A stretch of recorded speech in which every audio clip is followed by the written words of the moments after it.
واقعہ کربلا تاریخ کا دردناک واقعہ ہے۔ یہ اقتدار کی جنگ نہیں تھی، اقدار کی جنگ تھی۔ دو شخصیتوں کی لڑائی نہیں تھی، دو نظریات کا ٹکراؤ تھا۔ یہ حق اور باطل کا معرکہ تھا۔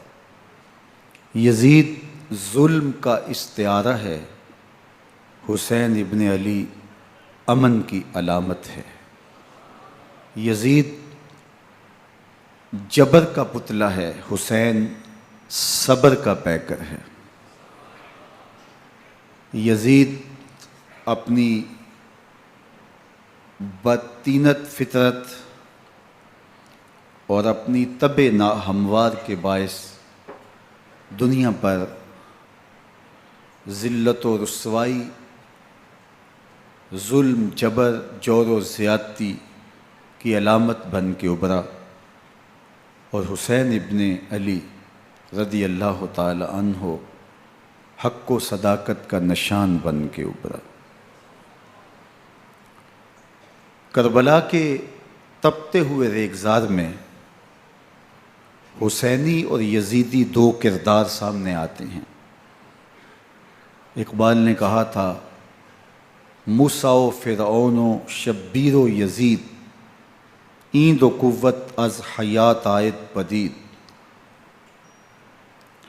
زندہ حق از قوت شبیری است، باطل آخر داغ حسرت میری است، سرخ رو عشق غیور از خون او، شوخی ای مصرع از مضمون او، تا قیامت قطع استبداد کر، موج خون او چمن ایجاد کر۔ یزید بہدل کی بیٹی محسون کا ناپاک بیٹا تھا، اور حسین محمد عربی کی بیٹی فاطمہ کا شہزادہ تھا۔ یزید دمشق کے اطراف میں سرجون اور جریر، اختل جیسے اوباشوں کے جھرمٹ میں پل کے جوان ہوا۔ حسین کے گھر کا دروازہ مسجد نبوی کے اندر کھلتا تھا۔ یزید نشے میں دھت ہو کر کے نمازیں چھوڑ دیتا تھا۔ حسین کی کربلا کے اندر بھی نماز تہجد قضا نہیں ہوئی۔ یزید ظلم کا دوسرا نام ہے، حسین امن کی علامت ہے۔ یزید نے زندگی میں ایک مرتبہ حج کیا اور شراب کے مٹکے ساتھ لے کے آیا، اور اختل اور دیگر گویوں اور مغنیوں کو اپنے ساتھ رکھا تاکہ سفر آسانی سے کٹے۔ حسین ابن علی نے 25 حج سواری ہونے کے باوجود پیدل کیے۔ یزید حج بیت اللہ کے بعد مدینہ المنورہ آیا اور شراب کی ایک مجلس بپا کی۔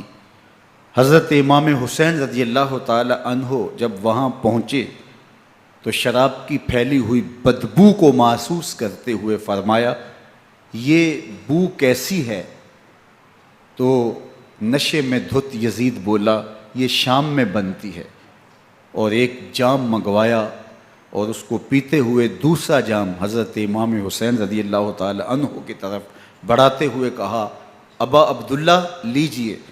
تو حضرت امام حسین رضی اللہ تعالی عنہ نے فرمایا، میں اس کی طرف دیکھتا بھی نہیں ہوں، اور پھر وہ عشقی اشعار پڑھنے لگا۔ جب یزید کی شراب نوشی کا منظر امام حسین رضی اللہ تعالی عنہ اپنی آنکھوں سے دیکھ چکے تھے تو مجھے بتاؤ، یزید کے ہاتھ پہ امام حسین کا پاک ہاتھ کیسے آتا؟ حضرت امام حسین رضی اللہ تعالی عنہ جس ماحول میں پلے تھے، جس ماحول میں پرورش پائی تھی، جس ماحول میں رہے تھے، وہ پاکیزہ اور تقدس مآب ماحول تھا۔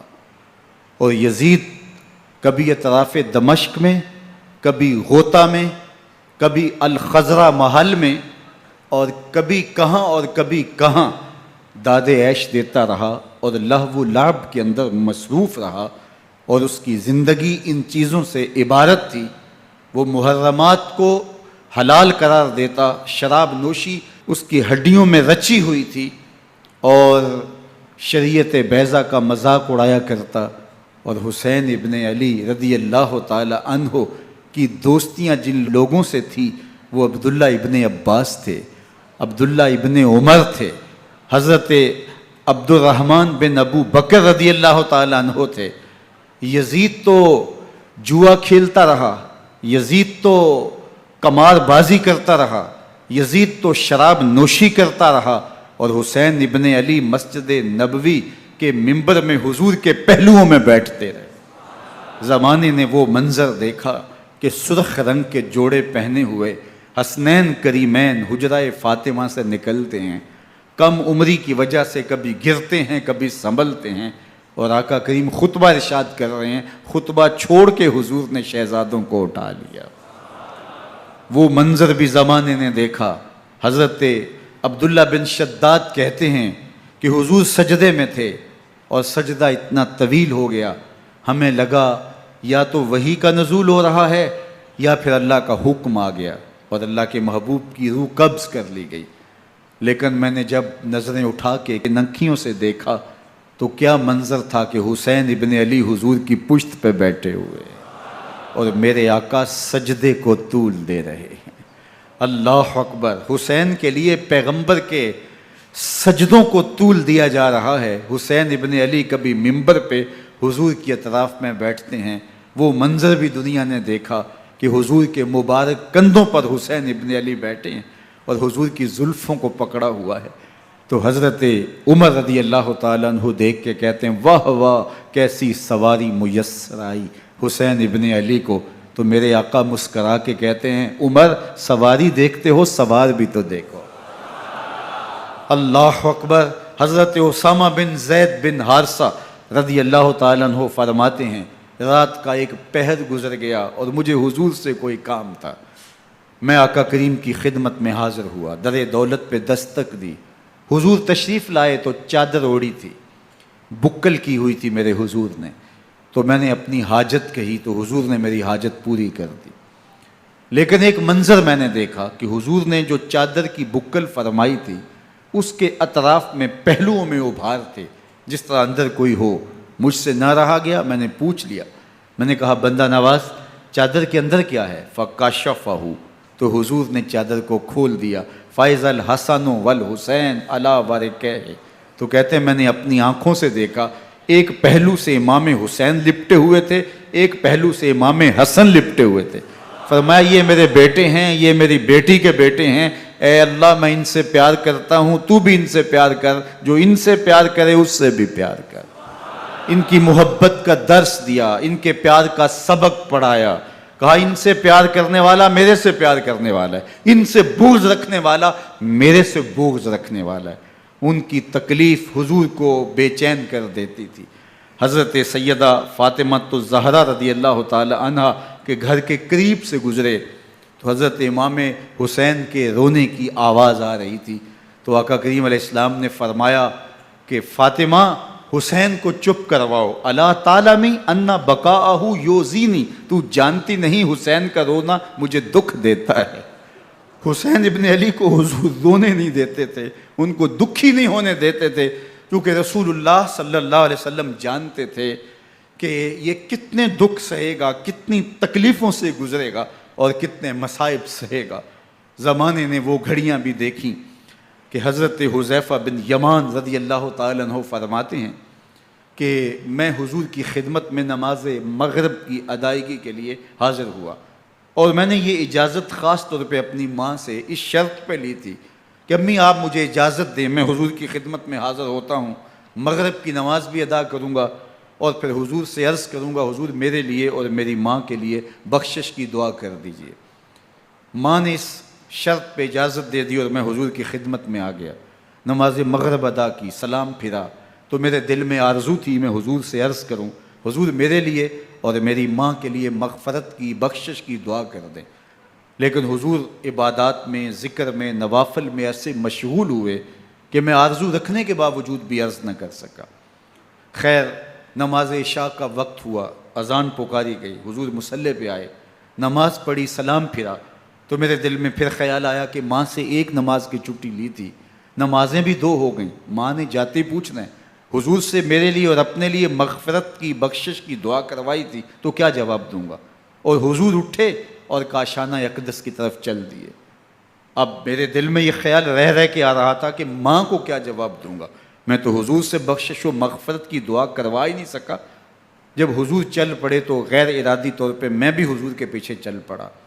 چلنے میں تھوڑی سی رفتار تیز ہو گئی، جس سے قدموں کی آہٹ پیدا ہوئی، تو جب آواز پیدا ہوئی تو حضور نے رخ پھیرے بغیر فرمایا، من ھذا، میرے پیچھے پیچھے کون آ رہا ہے؟ پھر خود ہی کہا، حذیفہ تو نہیں؟ تو میرا دل دھڑک رہا تھا، قلت نعم، میں نے کہا جی حضور، میں حذیفہ ہوں۔ فرمایا، ما حاجتک، غفر اللہ لک ولامک، کیا کام ہے؟ اللہ تجھے بھی بخش دے، تیری ماں کو بھی بخش دے۔ اب جو کام تھا وہ جنبش لب سے پہلے ہی ہو گیا، یہاں تو لفظوں کا سہارا بھی نہیں لینا پڑتا، وہ بند لبوں کی بولیاں بھی سنتے ہیں۔ اقبال بولا ہے، فروغت صبح آثار و دہور، چشم تو بی نندائے ما فی الصدور، تیری نظر تو سینوں کے چھپے راز بھی دیکھتی ہے۔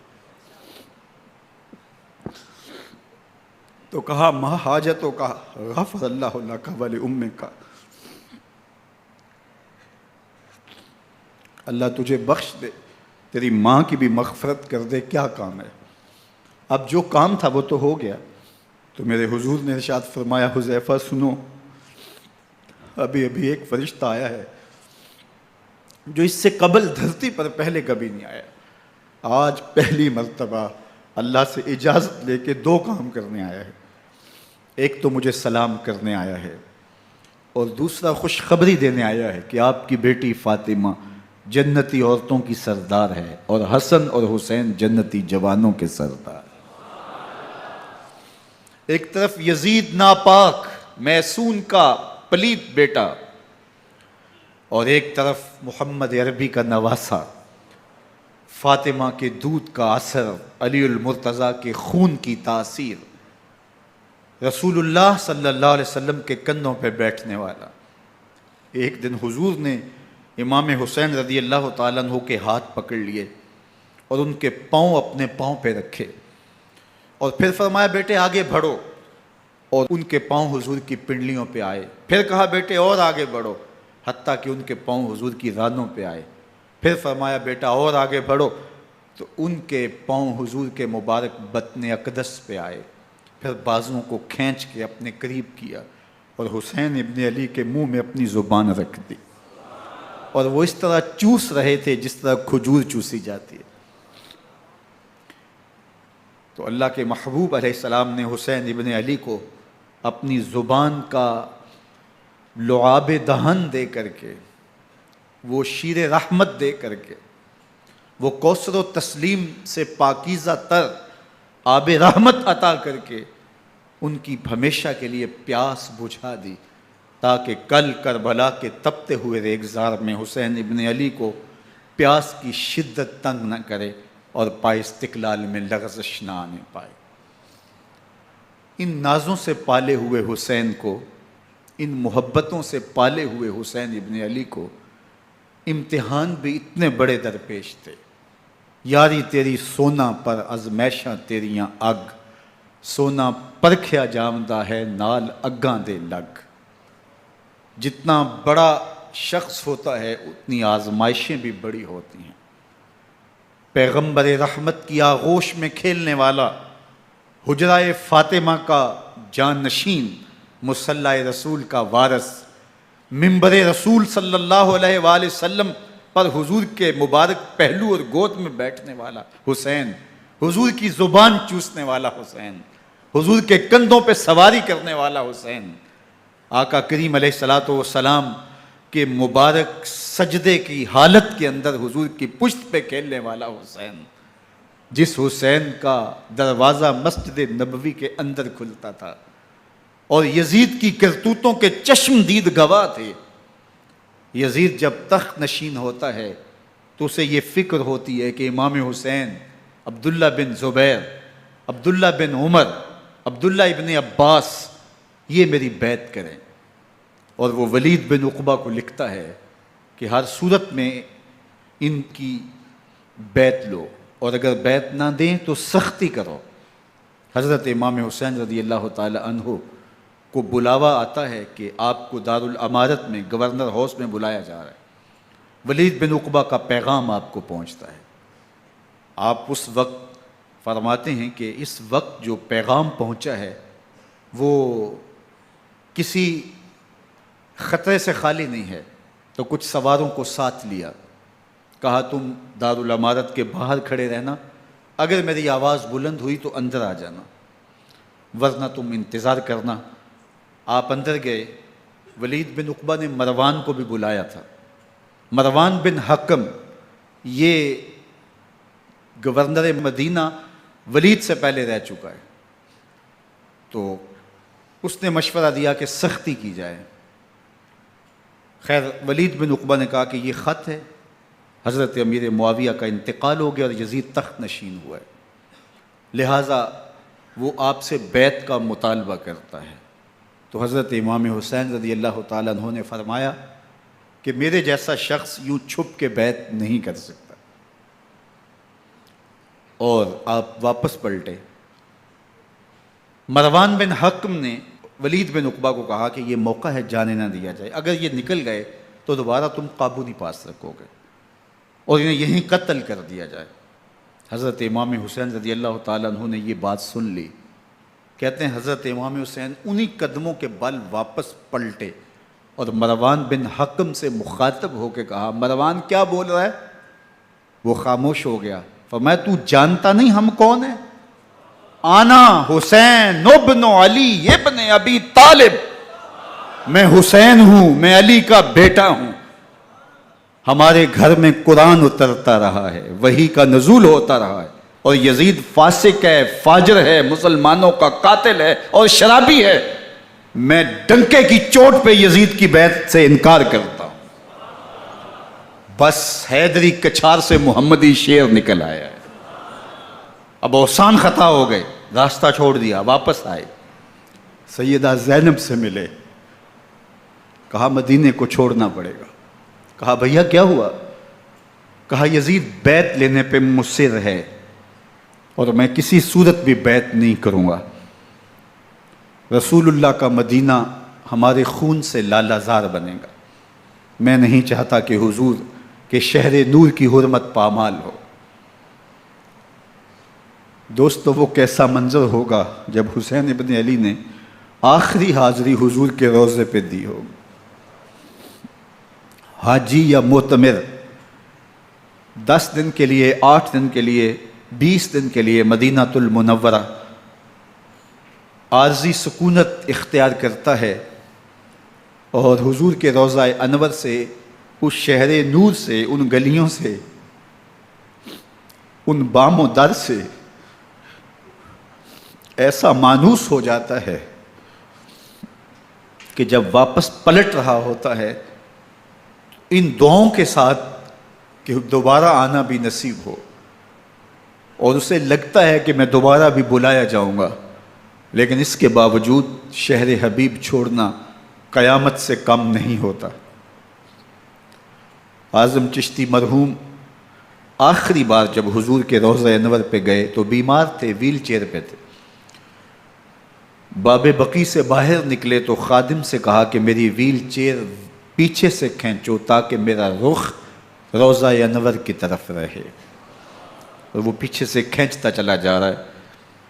اور جب باب مکہ سے پیچھے جنت البقیع کے قریب سے گنبد خضرا نگاہوں سے اوجل ہونے لگا تو اعظم چشتی مرحوم نے کہا، جان بدن سے نکلتی ہے اعظم، جان بدن سے نکلتی ہے اعظم، کوئی آسان ہے مدینے سے جدا ہونا،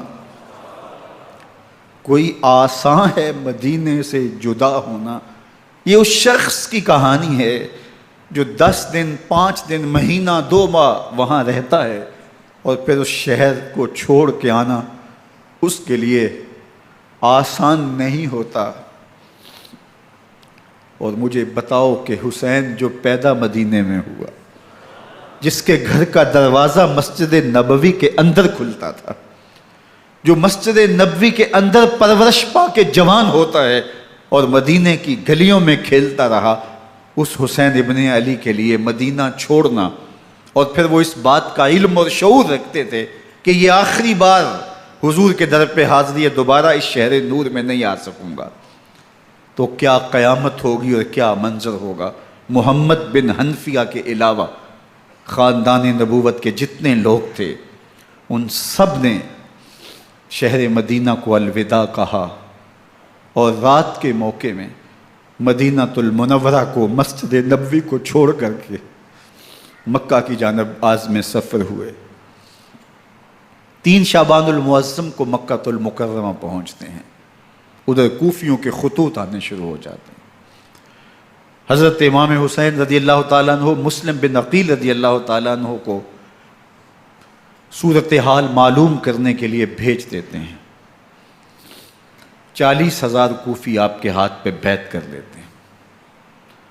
ادھر 25 پیدل حج کرنے والے حضرت امام حسین 8 ذی الحج کو احرام باندھتے ہیں، لیکن آپ کو پتہ چلتا ہے کہ حاجیوں کے روپ میں قاتل چھپا دیے گئے، تو آپ اس احرام کو حج کی بجائے عمرے میں بدلتے ہیں اور کوفے کی جانب عازم سفر ہوتے ہیں۔ کائنات والو، ذرا سینے پہ ہاتھ رکھ کے دیکھو کہ یہ کتنا مشکل مرحلہ تھا۔ اس دین کی آبرو کو بچانے کے لیے حضرت امام حسین رضی اللہ تعالیٰ عنہ نے کتنا بڑا قدم اٹھایا۔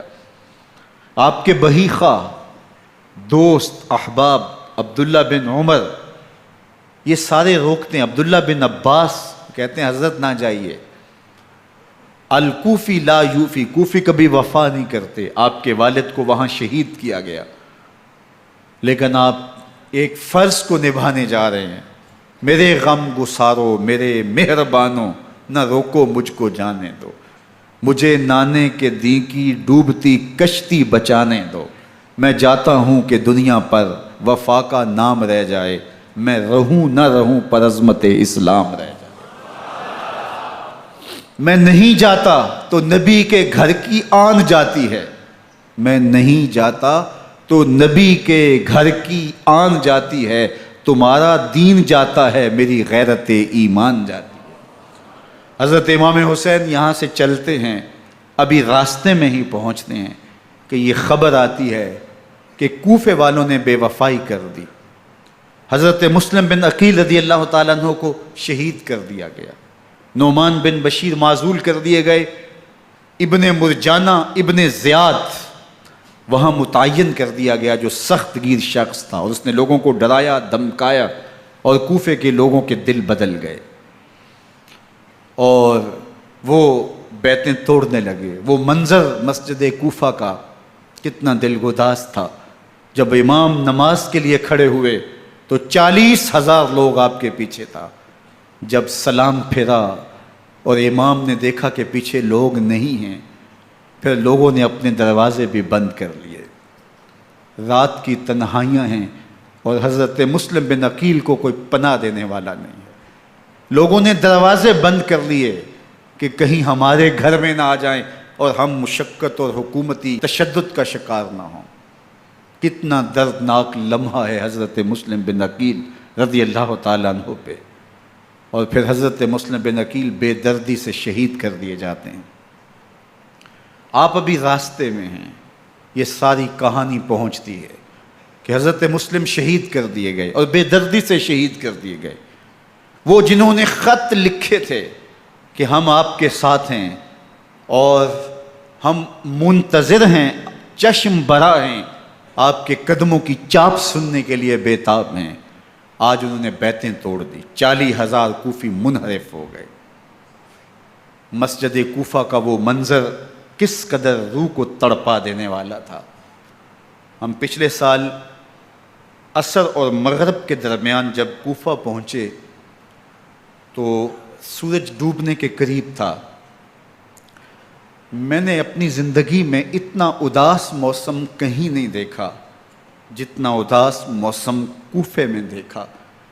ایسے لگتا تھا جس طرح کوفے کی آب و ہوا آج بھی شرمندہ ہے۔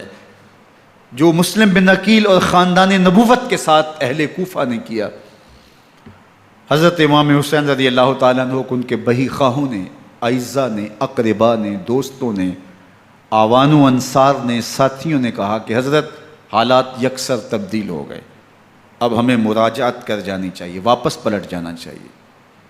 تو حضرت امام حسین کافی سوچ بچار میں رہے، پھر اس کے بعد آپ نے فیصلہ کیا کہ ہم آگے بڑھیں گے۔ دوستوں نے کہا کہ حضرت اگر آپ آگے بڑھیں گے تو ہمیں لگتا ہے کہ وہ آپ کے ساتھ سلوک اچھا نہیں کریں گے اور آپ بچوں کے سامنے پیاسے شہید کر دیے جائیں گے۔ تو حضرت امام حسین رضی اللہ تعالیٰ عنہ نے وہاں ایک خطبہ ارشاد فرمایا کہ لوگوں تم جو مجھے بتا رہے ہو مجھے اچھی طرح معلوم ہے، جو تم مجھے منظر پیش کر رہے ہو وہ میری نگاہوں میں ہے، اور جو کچھ ہونے والا ہے چشم تصور وہ منظر دیکھ رہی ہے۔ کیونکہ حضرت امام حسین رضی اللہ تعالیٰ عنہ کی شہادت کی خبر حضرت امام حسین کے پیدا ہوتے ہی خاندان نبوت میں عام تھی۔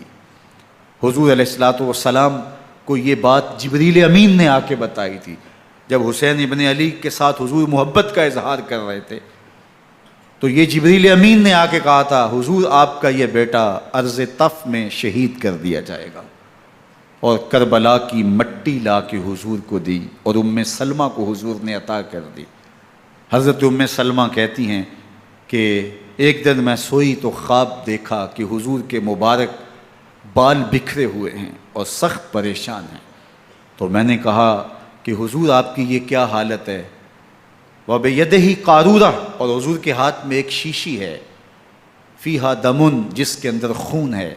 تو میں نے کہا حضور یہ کیا؟ فرمایا میں قتل گاہ حسین سے آ رہا ہوں اور یہ حسین ابن علی کا خون ہے۔ تو کہا 10 محرم کا دن تھا، دوپہر کا یہ منظر تھا، میں کیلولہ کر کے اٹھی، جب میں نے دیکھا تو وہ شیشی جس میں کربلا کی مٹی رکھی تھی وہ خون بن چکی تھی۔ تو یہ خبر پہلے دی گئی تھی، یہ بتا دیا گیا تھا۔ فرمایا میرے دوستو جو تم مجھے بتاتے ہو میں اس سے بے خبر نہیں ہوں، یہ سب کچھ ہونے والا ہے، لیکن اس کے باوجود میں کیوں جا رہا ہوں؟ تو آپ کا ایک تاریخ ساز جملہ ہے جو کربلا کے فلسفے کو ہمارے سامنے رکھتا ہے کہ یہ اتنا بڑا امتحان کیوں دیا۔ حضرت امام حسین رضی اللہ تعالیٰ عنہ نے فرمایا وَلَكُمْ فِيَّ أُسْوَةٌ، میں اس لیے جا رہا ہوں قیامت تک ظلم، جبر اور ناانصافی کے خلاف کھڑے ہونے والوں کے لیے کوئی نمونہ تو ہو۔ میری زندگی قیامت تک ظلم، جبر اور استحصالی نظام کے خلاف کھڑے ہونے والوں کے لیے نمونہ ہے۔ تو حضرت امام حسین رضی اللہ تعالیٰ عنہ نے حق اور باطل کے درمیان ایک سرخ لکیر کھینچ دی اپنے خون سے۔ اب حق اور باطل کا امتیاز کرنا مشکل نہیں ہے، کوئی باطل پہ اڑا رہے تو الگ بات ہے، لیکن امتیاز کرنا مشکل نہیں ہے۔ حدود بالکل واضح کر دیں۔ اقبال نے یہاں کتنی خوبصورتی کے ساتھ اس مضمون کو نبھایا۔ سرخ رو عشق غیور از خون او، شوخی این مصرع از مضمون او، تا قیامت قطع استبداد کر، موج خون او چمن ایجاد کر۔ ایک جہاں آباد کر دیا، حق اور باطل کی راہیں اجال دی۔ اب لوگوں کو یزید کا چہرہ پہچاننے میں دیر نہیں لگتی، وقت کے ہر یزید کا چہرہ آسانی سے پہچانا جا سکتا ہے۔ یہ معرفت زمانے کو کروائی کس نے؟ حسین ابن علی نے کروائی رضی اللہ تعالی عنہ۔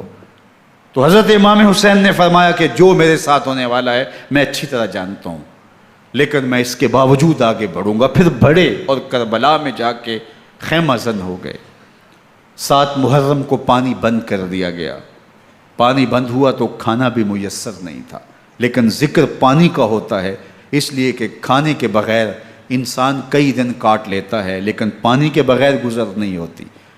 تو فرات کی نہر سامنے اپنی موجوں کے ساتھ چمک رہی ہے، لیکن ایک قطرہ آب بھی آل رسول کو نہیں دیا جا رہا۔ کائنات کے اندر ایسے انوکھے امتحان بھی ہوتے ہیں۔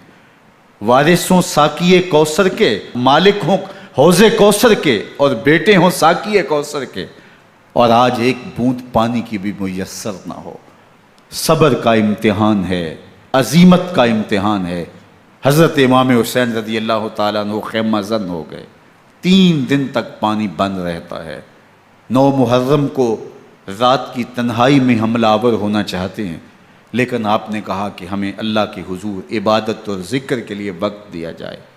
ساری رات ذکر میں گزرتی ہے، عبادات میں گزرتی ہیں۔ رات کے اندھیرے میں آپ چراغ بجھا دیتے ہیں۔ آوان و انصار کو کہتے ہیں کہ ان کی دشمنی میرے ساتھ ہے، انہیں میرا خون چاہیے، اگر تم رات کی تاریکی میں نکل جاؤ تو میں تم سے کوئی مواخذہ نہیں کروں گا، اور یہ بھی تمہارا پیچھا نہیں کریں گے، اس لیے کہ ان کا مطلوب تم نہیں ہو، ان کا مطلوب میں ہوں۔ جب چراغ جلایا تو کوئی بھی نہیں گیا۔ مسلم بن نوسجہ کھڑے ہو کے کہتے ہیں حضرت اگر ہمارے بدن کو 70 بار کاٹا جائے اور جلایا جائے اور ہواؤں میں اڑا دیا جائے پھر بھی آپ کا ساتھ نہیں چھوڑیں گے۔ 70 سال کے بوڑھے ہیں حبیب بن مظاہر، کہتے ہیں حضرت آپ کو چھوڑ کے جائیں کہاں، آپ کو چھوڑ کے جائیں کہاں، کوئی ساتھ چھوڑنے کے لیے تیار نہیں ہے۔ پیاس ہے، سخت گرمی ہے، کربلا کا ماحول ہے، 72 افراد اور خاندان کی خواتین میدان کربلا میں خیمہ زن ہیں۔ دوسری طرف لشکر اعداء اشقیا 22,000 کی تعداد میں مقابلے میں، ایک روایت 30,000 کی ہے۔ ان صرف 72 پیاسے لوگوں کے لیے اتنے لوگوں کو جمع کرنے کا مقصد خوف زدہ کرنا تھا۔ شرط ہے کہ یا یزید کی بیعت کر لیں، محاصرے توڑ دیں گے، پانی دستیاب ہوگا، اعزاز و اکرام سے نوازا جائے گا، خزانوں کے منہ کھول دیے جائیں گے۔ لیکن حسین ابن علی کہتے تھے سب کچھ لٹ جائے گا، باطل کے ہاتھ پہ ہاتھ نہیں رکھوں گا۔ اللہ اکبر۔ اب صبح طلوع ہوتی ہے، عاشور کا دن چڑھتا ہے، سورج اپنی پوری تمازت کے ساتھ گرمی برسا رہا ہے۔ آج خاندان نبوت کا امتحان زمانے نے دیکھنا ہے۔ رسول اللہ کا لعاب چوسنے والا اس کے صبر کا آج امتحان ہے، حضور کے کندھوں پہ کھیلنے والے حسین کا آج امتحان ہے۔ اللہ اکبر۔ حسین ابن علی تمام حجت کرتے ہیں میں نے تمہارا کچھ نہیں بگاڑا، میں نے کسی کا خون نہیں کیا، میں نے کوئی زیادتی نہیں کی، تم کیوں میرے قتل کے در پہ ہو؟ تم جانتے نہیں میں کون ہوں؟ میں تمہارے نبی کا نواسا ہوں، رسول اللہ صلی اللہ علیہ وآلہ وسلم کے کندھوں پہ کھیلتا رہا ہوں، حضور کا لعاب چوستا رہا ہوں، اور میں بوسہ گاہ رسول صلی اللہ علیہ وآلہ وسلم ہوں۔ لیکن ان اشقیاء کے دل پر کوئی چیز اثر انداز نہیں ہوتی۔ ایک ہور ہے، اللہ اس کے دل میں نرمی ڈالتا ہے۔ پہلے تو امام حسین کو گھیر کے لے کر کے آتا ہے، لیکن بعد میں وہ قافلہ یزید سے قافلہ حسین کی طرف آ جاتا ہے۔ امام حسین فرماتے ہیں تو دنیا میں بھی ہور ہے، آخرت میں بھی ہور ہے، آزادی مل جاتی ہے۔ باقی 22,000 کا لشکر جرار امام حسین کے قتل کے در پہ ہے۔ پھر تاریخ نے خاندان نبوت کا وہ انوکھا امتحان دیکھا۔ حضرت امام حسین کے بچے بالخصوص خواتین پیاس کی شدت میں حلق خشک ہیں۔ حضرت سکینہ تڑپ کے اپنے باپ سے کہتی ہیں کہ مجھے 6 ماہ کے علی اصغر کی پیاس نہیں دیکھی جا رہی۔ بچے کو ہاتھوں پہ اٹھاتے ہیں اور نہر فرات کے کنارے پہنچ کے فرماتے ہیں اشقیاء سے مخاطب ہو کے تمہارا معاملہ میرے ساتھ ہے، اس 6 ماہ کے بچے نے تمہارا کچھ نہیں بگاڑا، اور چلو بھر کے اس کا حلق سیراب کرنا چاہتے ہیں۔ ایک 2 شاخہ تیر آتا ہے جو حضرت علی اصغر کے گلے کو چیر دیتا ہے۔ راوی لکھتے ہیں کہ وہ عام تیر نہیں تھا، جانوروں کو شکار کرنے کے لیے جو بڑے تیر ہوتے ہیں وہ 2 شاخہ تیر تھا۔ وہ گردن کو کاٹ دیتا ہے، خون بہنے لگتا ہے، گردن لٹک جاتی ہے۔ حضرت امام حسین وہ بہتا ہوا خون اپنے چلو میں لیتے ہیں اور آسمان کی طرف اچھال کے کہتے ہیں مالک حسین کی یہ قربانی بھی قبول فرما۔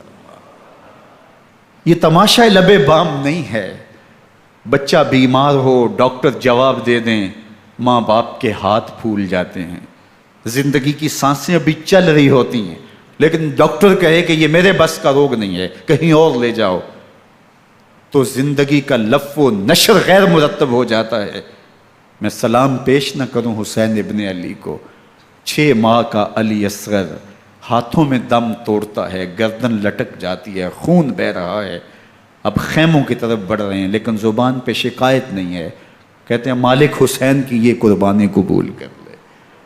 اب خیموں کی طرف آنا، شہر بانوں ام رباب سیدہ زینب حضرت سکینہ سلام اللہ علیہا کا سامنا کوئی آسان کام نہیں تھا، لیکن حسین ابن علی آتے ہیں، شہزادے کو یہاں خیموں کے قریب رکھ کے کہتے ہیں کہ یہ حوض کوثر سے سیراب ہو گیا ہے۔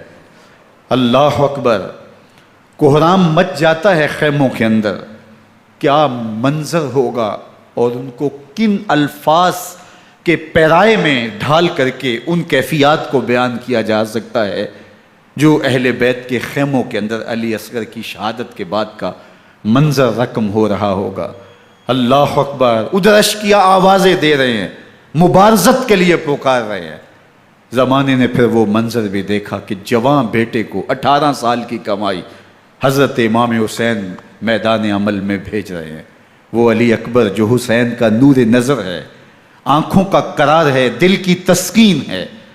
اور پھر حضرت علی اکبر جب گھوڑے کی زین سے فرش زمین پہ گرتے ہیں تو باپ کو آواز دیتے ہیں، اور حضرت امام حسین جو ہے وہ آگے جا کے بیٹے کی لاش اٹھاتے ہیں۔ اللہ اکبر، 18 سال کے بیٹے کی لاش کو کندھوں پہ اٹھا کے خیموں تک لاتے ہیں اور ہاتھ پھیلا کے کہتے ہیں مالک حسین کی یہ قربانی بھی قبول فرما۔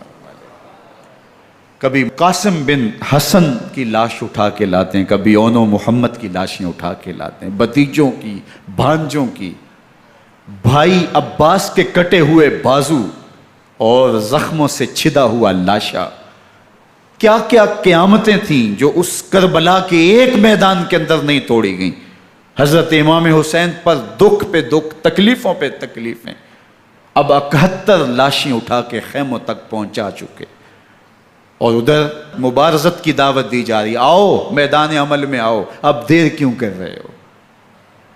رسول اللہ کا حرم، رسول اللہ کی شہزادیاں جو نازوں میں پلی تھیں، وہ کلیاں جو شبنم کا بوجھ بھی گوارا نہیں کر سکتی تھی، آج مصیبتوں کے پہاڑ ٹوٹ گئے۔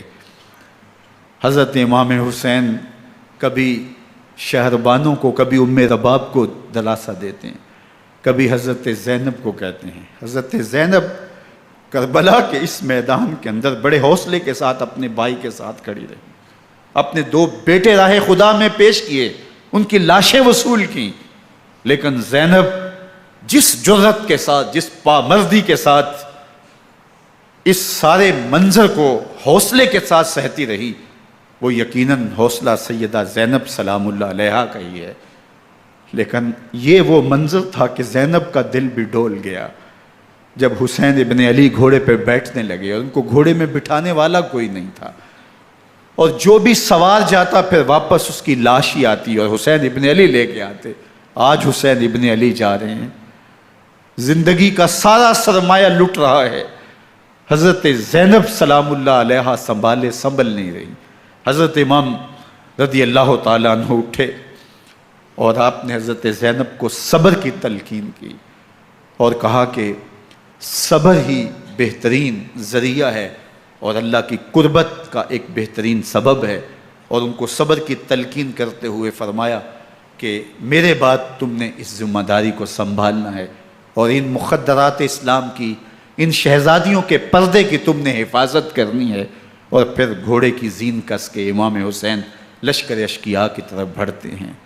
اب خیموں سے سسکیوں کی آواز آ رہی ہے، ان کا سردار، ان کا تاجدار آج سب کو چھوڑ کے کربلا کے میدان کی طرف بڑھ رہا ہے۔ جرم کیا کیا، قصور کیا کیا، اس نے کیا زیادتی کی کہ آج نیزوں اور انیوں کے مقابلے میں 22,000 کا لشکر حضرت امام حسین پہ ٹوٹ پڑتا ہے۔ آپ پھر اتمام حجت کرتے ہیں، میں نے کسی کو قتل نہیں کیا، خون ناحق نہیں بہایا، میرے خون کے درپے کیوں ہو، اپنی آخرت کیوں برباد کرتے ہو، تم جانتے نہیں میں کون ہوں، میں تمہارے نبی کا نواسا ہوں۔ لیکن ابن زیاد کہتا ہے مقابلے میں آؤ۔ پھر حضرت امام حسین رضی اللہ تعالیٰ عنہ مقابلے میں آتے ہیں، اور جب گھوڑے کو ایڑ لگا کے دشمن اشقیاء پہ ٹوٹتے ہیں تو پھر ایسا منظر ہوتا ہے کہ وہ بھیڑ بکریوں کی طرح آگے بھاگتے ہیں۔ 71 زخم کلیجے پہ لیے شجاعت کا یہ پیکر جب میدان میں آتا ہے، آواز آتی، یہ کون ذی وقار ہے، بلا کا شاہ سوار ہے، لباس ہے پھٹا ہوا غبار سے اٹا ہوا، تمام جسم نازنی چھدا ہوا کٹا ہوا، یہ نبی کا نور عین ہے، یہ بالیقین حسین ہے، یہ حسین ابن علی ہے رضی اللہ تعالیٰ عنہ۔ پھر چاند بادلوں میں گھر جاتا ہے، شامی غنڈے تیر برساتے ہیں، تلواروں سے آپ کے بدن پر ضربیں لگاتے ہیں اور نیزوں سے آپ کے بدن کو پرو دیتے ہیں۔ جب آپ کا پیراہن بعد میں اتارا گیا تو آپ کے پیراہن میں 122 سوراخ تیروں کے تھے، 33 زخم تلواروں کے اور 34 گھاؤ نیزوں کے تھے۔ جب گھوڑے کی زین سے فرش زمین پر آئے، بدن چھلنی تھا، زخم زخم سے خون بہہ رہا تھا، 3 دن کا پیاسا حسین، اللہ اکبر، بدن زخموں سے چور، 71 لاشیں کلیجے پہ لیے، مخدرات اسلام کے پردے کا خیال دل میں الگ ہے، لیکن گھوڑے کی زین سے جب فرش زمین پہ امام حسین آتے ہیں، زبان پہ ہائے نہیں، نالا و شیون نہیں، چیخ و پکار نہیں، آتے ہی پیشانی سجدے میں رکھتے ہیں اور پکارتے ہیں اللہم ردن بقضائک وصبرن علی بلائک تسلیما لامرک سبحان ربی الاعلی۔ مالک گھر لٹا کے، بچے لٹا کے، خاندان سب کچھ قربان کر کے، اپنے بدن کو زخموں سے چھلنی کروا کے، تیروں اور نیزوں کی انیوں سے اپنے آپ کو زخمی کروا کے، تیرے حضور سر جھکا کے یہ اقرار کرتا ہوں کہ حسین تیری تقدیر پہ راضی ہے، مالک تو بھی بتا، تو بھی حسین پہ راضی ہوا ہے کہ نہیں ہوا۔ آواز آ رہی ہے، اس پیاسے پر علی شیر خدا کو ناز ہے، اس نواسے پر محمد مصطفیٰ کو ناز ہے، اوروں نے بھی سجدے کیے پر اس کا عجب انداز ہے، اس نے وہ سجدہ کیا جس پر خدا کو ناز۔ حسین ابن علی رضی اللہ تعالیٰ عنہ کا سر انور دستے قاتل نے تب کاٹا جب وہ سجدے میں جھکا ہوا تھا۔ یزید نے کہا میں بیعت لوں گا، امام حسین نے کہا کبھی بھی نہیں دوں گا، یہ سر کٹ سکتا ہے جھک نہیں سکتا۔ سر کاٹ کے نیزے کی نوک پہ چڑھا دیا گیا اور یہ اس بات کا اعلان تھا کہ ہم جیت گئے اور حسینی ہار گئے، اور لشکر یزید میں غوغا مچ گیا، نقارے بجنے لگے کہ ہم جیت گئے، دیکھو امام حسین شہید کر دیے گئے، اور سر کاٹ کے نیزے کی نوک پہ چڑھایا گیا۔ لیکن لشکر یزید سے ہی آواز آئی یہ کیسا سر ہے جو کٹ کے بھی سر بلندی ہے، کٹ گیا ہے پھر بھی اونچا ہے، اللہ اکبر، یہ سر سجدے میں کٹا ہے، رب کے حضور عبادت کی حالت میں کٹا ہے۔ حسین آج بھی سجدے میں ہے، اللہ اکبر، حسین آج بھی سجدے میں ہے، بلکہ کٹے ہوئے سر کا رخ زمین کی جانب تھا اور کٹی گردن آسمان کی طرف، یوں نیزے پہ پرویا گیا۔ اللہ اکبر، ایک شاعر نے نقشہ کھینچا، بآنکھ سر نیزے پہ اور سوئے زمین ہے روح، یعنی سجدہ ثانی کی ہے آرزو۔ رکعت کے 2 سجدے ہوتے ہیں، ابھی ایک سجدہ ہوا تھا کہ دست قاتل نے سر کاٹ دیا، کہا حسین کی پیشانی میں دوسرے سجدے کی تمنا مچل رہی ہے۔ یہ تھا حسین ابن علی کا سجدہ، ساری زندگی رب کے حضور سجدہ قضا نہیں ہونے دیا۔ آج پانی نہیں ہے، اللہ اکبر، آج تیمم کر لیتے ہیں، آج اپنے خون کو اوڑھ کر کے حسین نے اپنی پیشانی اپنے مالک کے حضور جھکا کر کے عظیمت کی وہ انوکھی داستان رقم کر دی کہ صدیاں گزرنے کے باوجود بھی ان کی یادوں کے چراغ روشن ہیں۔ جب حضرت امام حسین اور دوسرے اعیان و انصار کو شہید کر دیا گیا تو ان کے سر نیزوں کی نوک پہ چڑھا دیے گئے۔ حضرت امام حسین کا کٹا ہوا سر اور باقی 71 افراد کے کٹے ہوئے سر نیزوں کی نوک پہ، اور 10 سواروں کو ابن سعد نے کہا کہ ان کو رون دو، اور گھوڑوں کی ٹاپوں تلے حضرت امام حسین رضی اللہ تعالیٰ عنہ اور ان کے آوان و انصار کو جو ہے وہ روندا گیا، حتیٰ کہ ان کی استخوان مبارک، ان کی ہڈیاں بھی چور چور ہو گئیں۔ روننے سے قبل ان کا لباس اتار لیا، ان کے کپڑے اتار لیے گئے۔ اللہ اکبر، کیسی دردناک گھڑیاں تھیں۔ یزید کا صرف یہی بد کرداری کا مرحلہ نہیں تھا، اس کربلا کے صحرا کے اندر یزید نے جس طرح امام حسین رضی اللہ تعالیٰ عنہ کو شہید کیا اور حضرت امام حسین کے خاندان کو شہید کیا، جب مدینہ المنورہ پر یزید نے مسلم بن عقبہ کو مقرر کیا، جس کو بزرگوں نے مصرب بن عقبہ کہا ہے، تو اس کو کہا 3 دن تک مدینے کا حرم تمہارے لیے حلال ہوگا، جو چاہو تم کرنا، اور شامی فوجوں کو اجازت ہوگی۔ تو وہاں بھی انہوں نے 10,000 تابعین اور 700 صحابہ کو شہید کیا۔ حضرت ابو سعید خدری رضی اللہ تعالیٰ عنہ گھر سے باہر نکلے، کافی بوڑھے ہو چکے تھے، تو انہوں نے حضرت ابو سعید خدری کو پکڑ لیا، کہا تم کون ہو؟ کہا مجھے ابو سعید خدری کہتے ہیں۔ تو کہا ہاں تمہارا نام سنا ہے، اور داڑھی سے پکڑ کے کھینچا اور کہا کہ ہے تمہارے پاس جو ہمیں دو؟ تو کہا کہ میرے پاس تو کچھ بھی نہیں، میں تو فقیر آدمی ہوں۔ تو ان کے گھر ان کو لے گئے، تو 2 کبوتر رکھے تھے حضرت ابو سعید خدری نے، تو وہ کبوتر لوٹ کے لے گئے۔ اللہ اکبر۔ حضرت ابن سنان رضی اللہ تعالیٰ عنہ کو، جو حضور کے علم بردار تھے فتح مکہ کے دن، ان کو ستو پہلے پلائے اور پھر ان کی گردن کاٹی گئی، اور کہا یہ ہے وہ ستو جو تم زندگی میں آخری بار پیو گے۔ ایک گھر میں داخل ہوئی شامی فوج، تو ایک خاتون کے ابھی ابھی بچہ پیدا ہوا تھا، اور قابلہ نے، دائیا نے، وہ بچہ ماں کی چھاتی پہ لٹایا، اور وہ ماں کا پہلا دودھ پی رہا تھا۔ تو یہ جا کے کہنے لگے نکالو تمہارے پاس جو کچھ ہے۔ تو اس خاتون نے کہا تم جانتے ہو یہ بچہ کون ہے؟ تو انہوں نے کہا ہم نہیں جانتے۔ کہا یہ حضرت ابن ابی کبشہ انماری رضی اللہ تعالیٰ عنہ کا بچہ ہے، اور یہ وہ صحابی ہیں کہ جو بیت الشجرہ کے موقع پہ حضور کے ہاتھ پہ بیعت کرتے ہیں۔ انہوں نے اس چیز کا لحاظ نہ کیا کہ جو کچھ ہے وہ ہمیں دو، ورنہ تیرے بچے کو نہیں چھوڑیں گے۔ تو ماں بچے سے مخاطب ہو کے کہتی ہے، ابھی بچہ پیدا ہوا ہے اور ماں سے پہلا دودھ پی رہا ہے، کہ بیٹے اگر میرے پاس کچھ ہوتا، وہ قیمتی سے قیمتی چیز بھی ہوتی، تیری جان کے لیے قربان کرتی، لیکن اس وقت میرے پاس کچھ ہے نہیں۔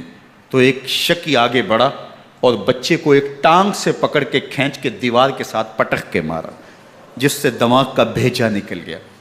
کیا کیا زیادتیاں نہیں کی۔ 700 صحابہ حرہ کے واقعہ میں شہید کیے یزید نے، اور 10,000 تابعین شہید کیے۔ مسجد نبوی میں ممبر رسول کے ساتھ گھوڑے باندھے، اور وہ ممبر رسول اور مصلی رسول کے قریب لید کرتے رہے۔ حضرت سعید عبد المسیب فرماتے ہیں میں نابینا تھا اور حضور کے روضہ انور کے پاس بیٹھا تھا، اور یزید کے سپاہی آتے، جو بھی مسجد میں نظر آتا پکڑ کے لے جاتے، مجھے نابینا سمجھ کے چھوڑ دیتے، لیکن میں پریشان تھا کہ ظہر کا وقت ہوگا، عصر کا وقت ہوگا، مغرب عشاء کا وقت ہوگا، نہ اذان، نہ اقامت، نہ جماعت، تو کیسے مجھے پتہ چلے گا کہ نماز کا وقت ہو گیا، اور کیسی میری نمازوں کا کیا بنے گا؟ میں اس فکر میں بیٹھا تھا۔ لم ازل اسمع الاذان والاقامت من قبر رسول اللہ صلی اللہ علیہ وآلہ وسلم۔ فرماتے ہیں جب بھی پھر نماز کا وقت آیا، گنبد خضرا سے اذان کی بھی آواز آئی، اقامت کی بھی آواز آئی۔ 3 دن تک مسجد نبوی کے اندر گھوڑے بندے رہے، اور مدینہ کی حرمت پامال کی۔ مدینہ کے گھروں کے اندر یہ بدکماش داخل ہوئے، اور جو بدکاریاں انہوں نے کی، کلیجہ منہ کو آتا ہے۔ 1002 شیزائیں ان بدکاروں کی بدکاریوں کی وجہ سے کنواری حالت کے اندر حاملہ ہوئی۔ 3 دن تک مدینے کا حرم انہوں نے پامال کیا، اور پھر مکہ المکرمہ میں کعبہ اللہ پر گولے برسائے، اور کعبہ کا غلاف جل گیا۔ وہ تو یزید مر گیا، اور حضرت عبداللہ ابن زبیر رضی اللہ تعالیٰ عنہ نے اپنی خلافت کا اعلان کیا۔ یزید کے یہ کرتوت تھے، ادھر اہل مدینہ کو ستایا، ادھر اہل مکہ کو ستایا، اور رسول اللہ صلی اللہ علیہ وسلم کے خانوادے کی بے حرمتی اور توہین کی۔ نہ صرف انہیں قتل کیا گیا، ان کی لاشوں پہ گھوڑے دوڑائے۔ ابن سعد اور شمر جو ہے وہ خیموں میں داخل ہوا، اور مخدرات اسلام کی چادریں چھیننے کی کوشش کی۔ حضرت زینب سلام اللہ علیہ نے مخاطب ہو کے کہا ہمارے چہرے کے رکھوالے چلے گئے ہیں، ظالم تو خیال نہیں کرتا ہم رسول اللہ کی بیٹیاں ہیں۔ حضرت شہربانو، حضرت زین العابدین اور حضرت زینب سلام اللہ علیہم، ان تینوں کو ایک اونٹ پہ باندھا گیا، اور باقی اونٹوں پہ باقی سادات کو، حضور کی شہزادیوں کو باندھا گیا، رسیوں میں جکڑا گیا، اور اونٹوں پہ باندھ کر کے کوفے کی جانب آگے آگے شہیدوں کے سر چل رہے ہیں، اور پیچھے یہ قافلہ چل رہا ہے۔ اور جب یہ قافلہ وہاں سے گزرا جہاں لاشیں پڑی تھیں، امام زین العابدین 14 سال کے تھے اور بیمار تھے، اور ان کا حوصلہ نہ ہوا، وہاں غشی ان کے اوپر آنے لگی، اور وہ منظر ابن کثیر نے، باقی لوگوں سب نے لکھا ہے کہ پھر جب ان کی یہ حالت ہوئی تو پھر سیدہ زینب سلام اللہ علیہ، جنہوں نے ابھی تک بڑے حوصلے کے ساتھ ساری مشکلات کا مقابلہ کیا تھا، اب ان کے بندن ٹوٹ گئے اور آنکھوں سے آنسو بہنے لگے، اور سیدہ زینب تھے امام حسین رضی اللہ تعالیٰ عنہ کی لاش پہ کھڑے ہو کے، اور وہ روندی ہوئی لاش، ٹوٹی ہوئی ہڈیاں، اور وہ برینا بدن، کٹا ہوا سر نیزے کی نوک پہ، اور لاش یہ پڑی ہے۔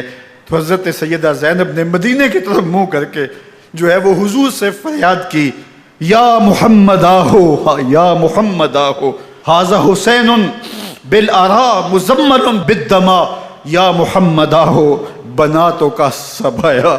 یا رسول اللہ، اے پیارے آقا، یا جد آہو، اے ہمارے نانا محترم، یہ دیکھیے آپ کا حسین پڑا ہوا ہے۔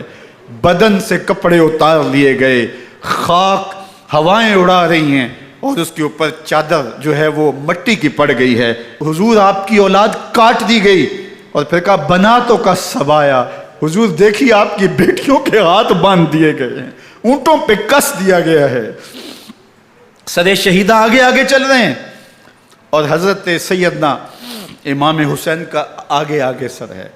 راستے کے اندر ایک جگہ آئی، رات گزری اور ان کو اتارا گیا۔ رات کا موقع تھا، ایک خاتون آئی اور اس نے کوئی کھانا پیش کیا ان کو، اور کہا کہ میں کسی زمانے میں حضرت سیدہ فاطمہ تو زہرا کی نوکری کیا کرتی تھی، ان کی لونڈی تھی، ان کی کنیز تھی، اور آج مجھے پتہ چلا کہ آپ لوگ گزر رہے ہیں، تو میں نے کہا کہ میں اپنی مخدومہ کے خاندان کی خدمت کروں۔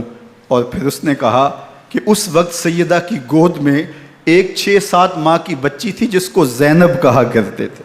تو سیدہ زینب نے کہا کہ اماں اگر پہچانتی ہو تو وہ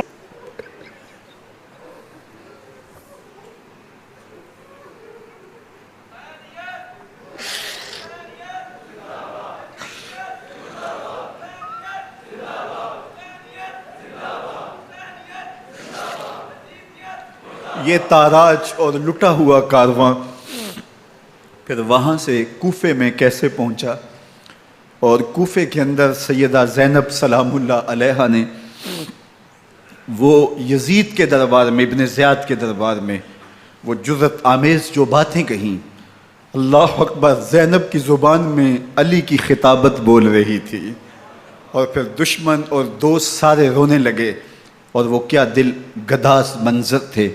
اور پھر یہ سروں کا قافلہ اور سادات کرام کا مشکیں کسی ہوئی ہیں اور اونٹوں پہ باندھے ہوئے، ان کو وہاں سے پھر قادسیہ، اور قادسیہ سے پھر دمشق یزید کے دربار میں پہنچایا گیا، اور وہاں سے یہ لٹے ہوئے خانمہ برباد تاراج لوگ مدینہ المنورہ میں کیسے پہنچے، اور اہل مدینہ نے کیسے استقبال کیا، اور وہ منظر کتنا دلگداز تھا جب اہل مدینہ زینب سے پوچھتے تھے زینب حسین کہاں ہے؟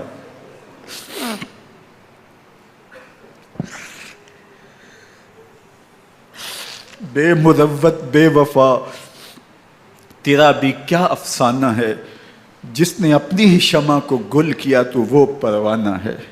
اپنے پیغمبر کے شہزادوں کو اور اپنے پیغمبر کی شہزادیوں کو جو دکھ اس امت نے دیے، یہ کائنات کی ایک انوکھی داستان ہے۔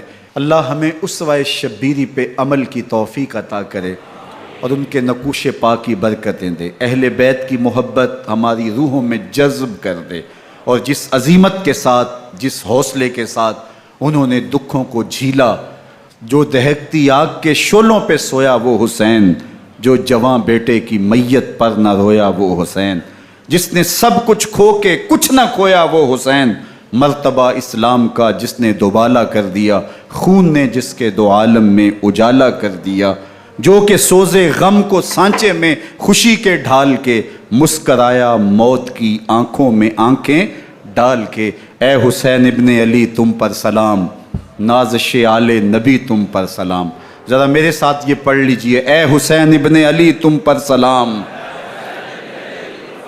نازش آل نبی تم پر سلام، تم پہ لاکھوں رحمتیں لاکھوں سلام، اے شہیدان محبت کے امام، لالا گوں لالا بدن لالا کفن، اے چمن اندر چمن، زندگی ہی زندگی تیری حیات اے حیات اندر حیات اندر حیات، افتخار ملت بیضا ہے تو، رب کعبہ کی قسم یکتا ہے تو، فخر کا دل میں دریچہ باز کرنا چاہ